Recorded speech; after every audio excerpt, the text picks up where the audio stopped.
എനിക്ക് മഴയത്ത് നടക്കാനിഷ്ടം. കാരണം അപ്പോൾ ആരും എന്റെ കവിളിലൂടെ ഒഴുകുന്ന കണ്ണീര് കാണില്ലല്ലോ എന്ന് പറഞ്ഞുകൊണ്ട് തന്നെ ലോകത്തെ കുടുകുടയെ ചിരിപ്പിച്ച കലാകാരനാണ് ചാർലി ചാപ്ലിൻ. പട്ടിണിയുടെയും അപമാനത്തിന്റെയും കഷ്ടപ്പാടിന്റെയും ബാല്യകാല അനുഭവങ്ങളാണ് ചാപ്ലിനിലെ മനുഷ്യനെയും കലാകാരനെയും രൂപപ്പെടുത്തിയത്. രോഗബാധിതയായി ശബ്ദമടഞ്ഞ് സ്വന്തം മാതാവ് വേദിയിൽ കുഴങ്ങി നിന്നപ്പോൾ കാണികളെ ചിരിപ്പിക്കാനായി വേദിയിലേക്ക് കുന്തിയിറക്കപ്പെട്ട ആ ബാലൻ പിന്നീട് വേദികളുടെയും വെള്ളിത്തിരയുടെയും രാജകുമാരനായി. തൊട്ടതെല്ലാം പൊന്നാക്കി. അപ്പോഴും നിന്ദിതരും പീഡിതരുമായ മനുഷ്യരോട് ഹൃദയം കൊണ്ട് ചേർന്ന് നിന്നു ഏത് ആധിപത്യത്തെയും ചോദ്യം ചെയ്തു.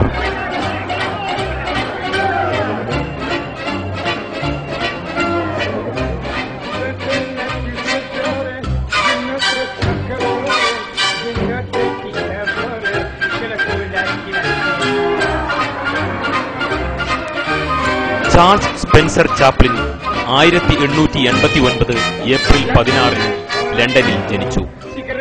അദ്ദേഹത്തിന്റെ പിതാവ് പ്രസിദ്ധനായ സംഗീതജ്ഞനും നടനുമായിരുന്നു. അമ്മ ലിലി ഹാർലി അറിയപ്പെട്ട നടിയും ഗായികയുമായിരുന്നു.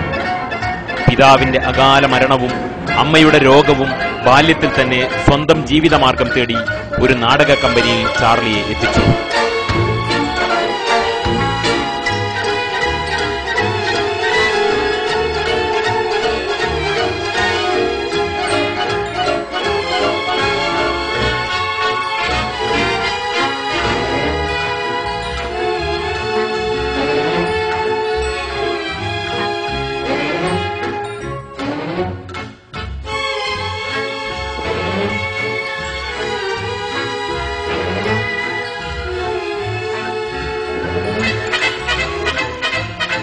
സിനിമയുടെ പിറവി കഴിഞ്ഞ് ഏറെ കഴിയും മുമ്പ് തന്നെ ചാപ്ലിൻ തിരിച്ചറിഞ്ഞു നാടകവേദിയല്ല തന്റെ പ്രതിഭയുടെ പരീക്ഷണത്തിന് പറ്റിയത് ചലച്ചിത്രമാണ് എന്ന്.